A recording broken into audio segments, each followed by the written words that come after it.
SIR যেটা special intensive রিভিউর নামে voter list থেকে ভোটারদেরকে বাদ দিয়ে দেয়া, তাই করবো। ওনারা যে 95% দিয়েছে, 100% ভোট দিয়ে দিক।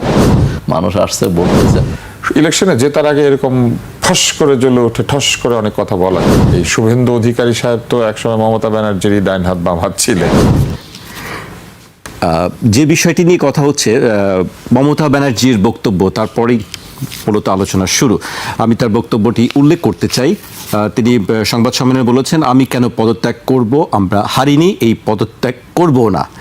পরাজয়ের প্রমাণ থাকলে আমরা পদত্যাগ করতাম। পরাজয়ের প্রমাণ তো তাদের নির্বাচন কমিশন দিয়ে দিয়েছে, মানে তারা বলেছে যে তারা হেরে গিয়েছেন। কিন্তু এই নির্বাচনটি অনেক আগে থেকেই বেশ একটা প্রকৌশলের মধ্যে ছিল বলে অনেকেই ধারণা করেছিলেন। কেননা আমরা নির্বাচনে বেশ আগে থেকে দেখতে পাচ্ছিলাম যে পশ্চিমবঙ্গের বিভিন্ন জায়গা থেকে পুশব্যাক শব্দটা ব্যবহার করা হচ্ছিল।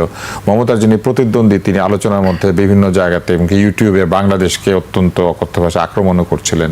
তারপরে তিনি বলার চেষ্টা করছিলেন কিভাবে রাতে লোক ঢুকিয়ে দিবেন, দিনে কি জানি করবেন, কি জানি বলছিল। মানে আমরা তখন এগুলোকে সিরিয়াসলি নেই না, আমরা ভেবেছি মমতার সাথেই রাজনীতি করে, ওখান থেকে ট্রেনিং পাওয়া, তো এগুলোই তো বলবে। কিন্তু পরে দেখা গেল যে ওনার দল 94 না কত পার্সেন্ট, 95% ভোট পেয়েছে। এটা একটা গিনেস বুকের রেকর্ড। আমার ধারণা যেটা তারা যদি দাবি করেন এটা পেয়ে যাবেন। আমরা তো এখন গিনেস বুকের রেকর্ডকে অত্যন্ত গুরুত্বপূর্ণ বলে মনে করি। ফলে এই নির্বাচনে যে পশ্চিমবঙ্গের মতো জায়গায় এত ভোটাররা সব চলে এসেছেন, মানে কেউ প্রায় বাদে ছিলেন না, মানে একেবারে অসুস্থ, বৃদ্ধ কিংবা আসতে পারবেন না এরকম ছাড়া মনে হয় সকলেই ভোট কেন্দ্রে গিয়েছিলেন। তো এরকম একটা অদ্ভুত ভোট হয়েছে। তবে ভালো কথা, যারা জিতেছেন তারা জিতেছেন, যারা হেরেছেন। তবে কেউ যদি বলে যে আমি হারি নাই, তাহলে সেটা তাকে প্রমাণ করতে হবে। উনি প্রমাণ করবেন যে কি কেন হারেন নাই, কিভাবে হারেন নাই। তবে এই নির্বাচনের আগে আরেকটা কাজ হয়েছিল, অনেক ভোটারকে ভোটার তালিকা থেকে বাদ দেওয়া হয়েছিল এবং অনেক সাধারণ কারণে তাদেরকে বাদ দেওয়া হয়েছিল। বোঝা যাচ্ছিল যে বাদ দেওয়ার জন্যই পুরো ব্যাপারটা করা হয়েছে। অনেক দিন থেকেই এই ভোটার তালিকা নিয়ে এক ধরনের প্রকৌশল আসামে হয়েছে, বিহারে হয়েছে, পশ্চিমবঙ্গেও হয়েছে, তো এগুলো হয়েছে। তো সবকিছু মিলিয়ে মমতা যদি মনেই করেন যে এই প্রকৌশল হয়েছে, তাহলে উনি আগে কেন বাধা দেন নাই? আগে যখন এই যে এত লক্ষ 90 লাখের বেশি ভোটারকে বাদ দেওয়া হলো, উনি কেন তখন গিয়ে বাধা দেন নাই? উনি কেন তাদের ভোটিং রাইটস নাই এমন অবস্থায় ভোটে গেলেন? তাই না? উনি তো ভোটে গিয়েছেন। উনি তখনই বলতে পারতেন যে এই সব বিষয়গুলি নিষ্পত্তি হওয়ার আগে ভোট করা যাবে না। কিন্তু উনি অত্যন্ত আত্মবিশ্বাসী, উনি ধরে নিয়েছিলেন যে 90 লাখ ভোটে কিছু আসে যায় না। কিন্তু ঘটনা তো ঘটে গিয়েছে। এখন উনি যদি থাকতে পারেন গদি আঁকড়ে, মাটি কামড়ে, চেয়ারের পায়া ধরে থাকবেন, কোনো অসুবিধা নেই। সেই অপশন বোধহয় নেই।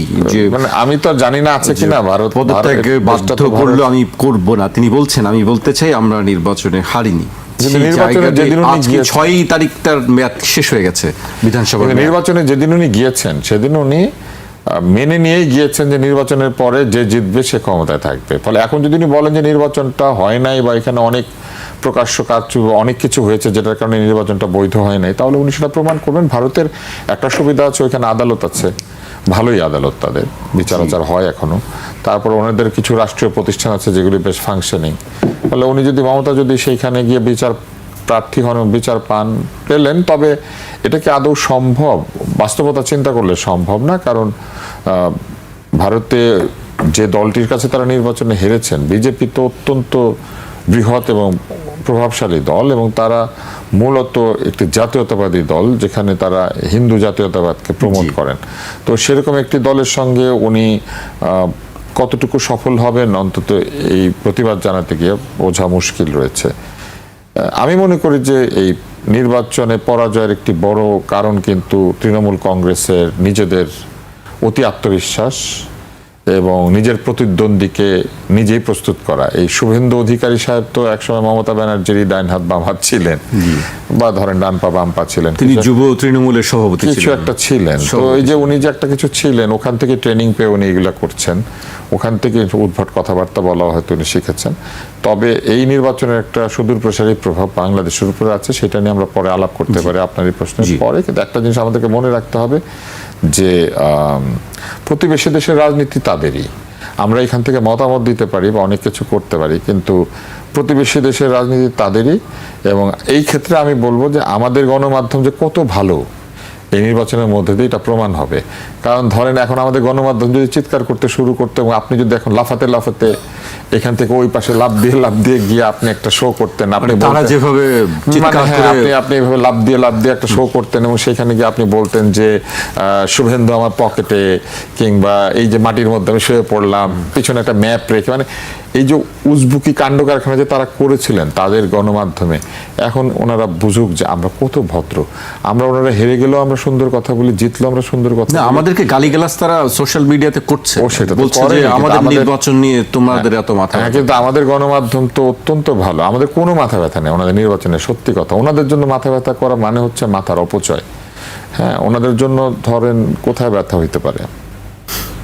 আমাদের জন্য কোথাও ব্যথা হইতে পারে না। আমাদের কোনো ধরনের ব্যথা নাই, ওনাদের নিয়ে আমাদের মাথার কোনো ব্যথা নাই। ওনারা যা খুশি তাই করুন, ওনারা যে 95% দিয়েছে 100% ভোট দিয়ে দিক।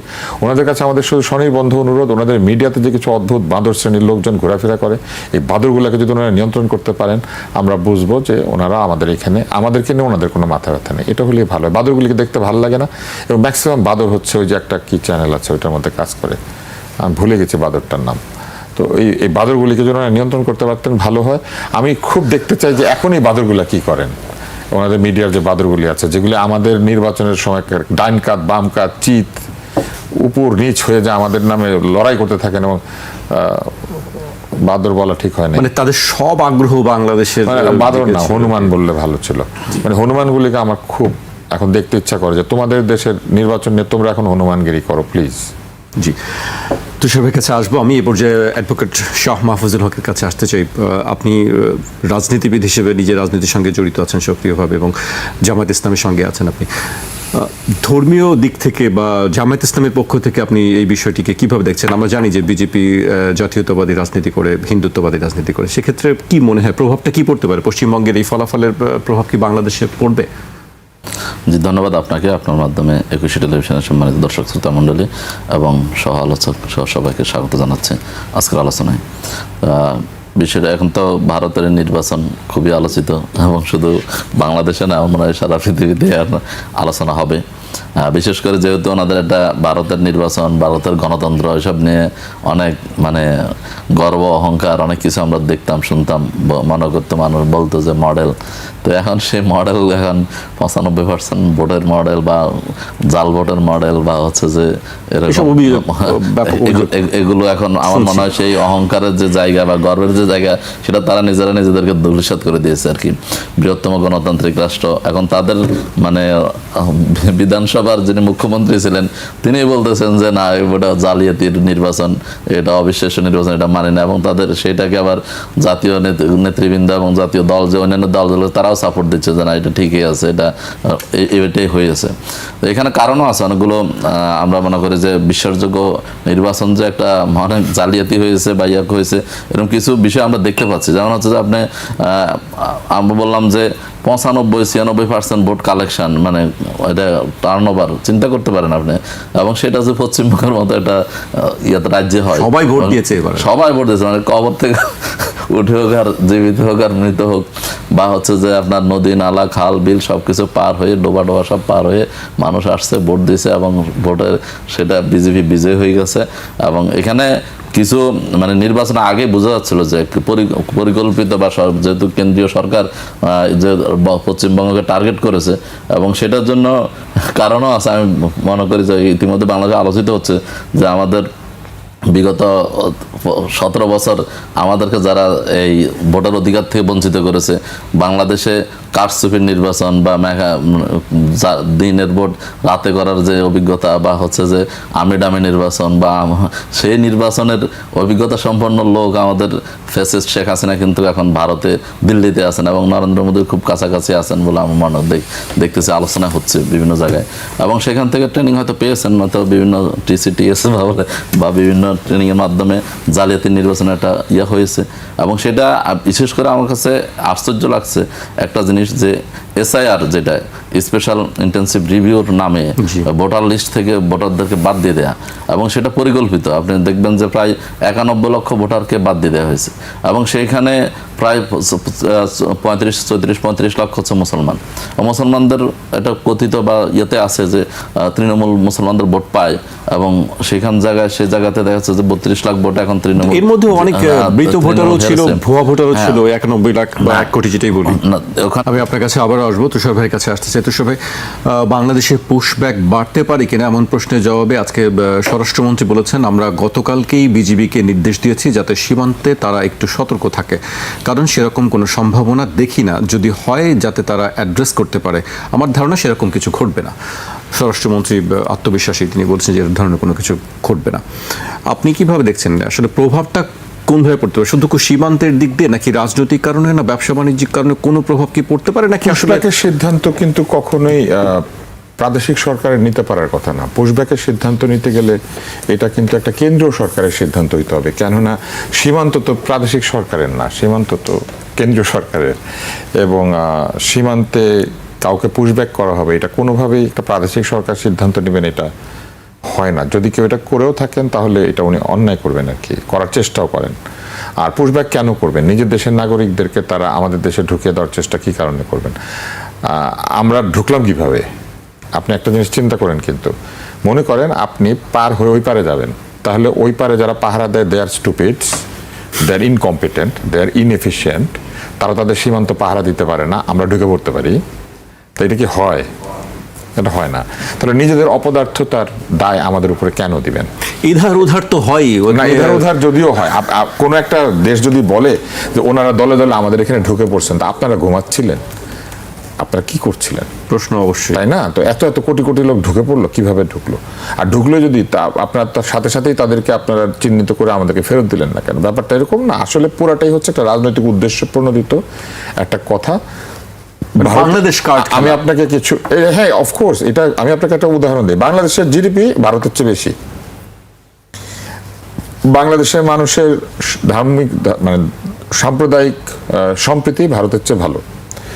বাংলাদেশের রাজনৈতিক শক্তি, এখন যারা ক্ষমতা আছেন তারা তো অবশ্যই গণতান্ত্রিকভাবে ক্ষমতা এসেছেন। আগে যারা ছিলেন তারা ছিলেন ভারতের বন্ধু। তো বন্ধুগুলা কি তোদের দেশে লোক পাঠিয়ে দিয়ে, সরি তুই করে বলা উচিত আমার, তোমাদের দেশে লোক পাঠিয়ে দিয়েছিল? বন্ধুরা তো তোমাদের বন্ধু ছিল না? তো আজকে এই পর্যন্তই, কিন্তু প্রশ্নগুলো এখানেই শেষ নয়। এই দেশ, এই রাজনীতি, এটা আমাদের সবার। আপনি, আমি, আমরা সবাই মিলে গড়ে তুলব সচেতনতার একটা মঞ্চ। আপনার ভাবনা, আপনার চিন্তা এবং আপনার মতামত আমাদের দরকার। তাই কমেন্টে লিখে জানান এই মুহূর্তে আপনি কি ভাবছেন এবং আপনি কোন দিকে তাকাচ্ছেন। রিপাবলিক অ্যান্ড পলিটিক্স কেবল খবর বা বক্তব্যের জায়গা নয়, এটা একটা ভিন্ন মতের প্ল্যাটফর্ম। এখানে প্রশ্ন করার সাহস আছে, সত্যের পেছনে ছুটে চলার স্পর্ধা আছে। চ্যানেলটি ভালো লাগলে অবশ্যই সাবস্ক্রাইব করে পাশে থাকুন, কারণ একটা ক্লিকেই হতে পারে হাজারো অন্ধকার ভেদ করে আলো খোঁজা শুরু। ফিরছি পরের পর্বে আরও খোলামেলা বিশ্লেষণ নিয়ে। সে পর্যন্ত সবাই ভালো থাকুন, সুস্থ থাকুন। আল্লাহ হাফেজ।